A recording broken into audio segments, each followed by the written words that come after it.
Hi friends, இன்றைக்கி வெண்டைக்காய் பச்சடி ஈஸியான மெத்தடில் எப்படி செய்கிறதுன்ட்டு பார்க்கலாம் வாங்க. நான் 1/2 கிலோ வெண்டைக்காவை நல்லா 2-3 தடவை தண்ணியில் போட்டு அலசி நான் தண்ணியை நல்லா வடிகட்டி எடுத்து வச்சுருக்கேன். நான் இன்றைக்கி வெண்டைக்காய் பச்சடியாக செய்கிறதுனால வெண்டைக்காய் எல்லாத்தையுமே இந்த மாதிரி குட்டி குட்டி சைஸில் கட் பண்ணி எடுத்து வச்சுருக்கேன்.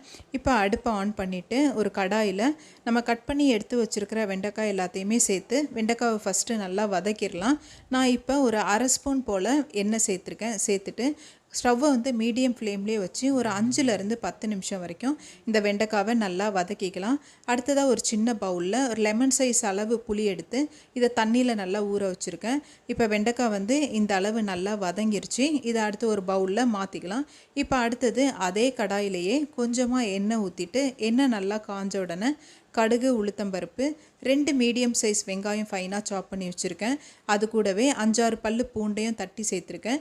ஒரே ஒரு பச்சை மிளகா, கொஞ்சமாக கருவேப்பிலை சேர்த்துட்டு ஒரு பெரிய தக்காளியை ஃபைனாக சாப் பண்ணி எடுத்து வச்சுருக்கேன். இப்போ இந்த வெங்காயம் தக்காளி எல்லாமே வதங்குறதுக்கு தேவையான அளவு உப்பு சேர்த்துட்டு 1/2 ஸ்பூன் அளவு மஞ்சத்தூள், 1/2 ஸ்பூன் அளவு குழம்பு மிளகாத்தூள் சேர்த்துருக்கேன்.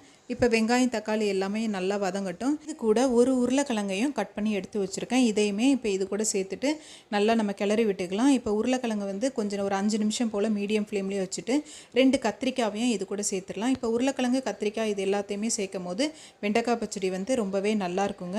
இப்போ அடுத்ததாக நம்ம வதக்கி எடுத்து வச்சுருக்கிற வெண்டைக்காவையும் இது கூட சேர்த்துட்டு நம்ம கிளறி விட்டுறலாம். இப்போ உருளைக்கிழங்கு, கத்திரிக்காய், வெண்டைக்காய் இது எல்லாமே சேர்க்கும் போது நமக்கு பச்சடி ரொம்பவே நல்லாயிருக்கும். வேணும்னா இதில் மாங்காய், முருங்கைக்காய் அந்த மாதிரி கூட சேர்த்துக்கலாம். இப்போ மீடியம் ஃப்ளேமில் வச்சு ஒரு 10 நிமிஷம் வரைக்கும் அப்படியே இருக்கட்டும். இப்போ பாருங்கள், உருளைக்கிழங்கு எல்லாமே நல்லா வெந்துருச்சு.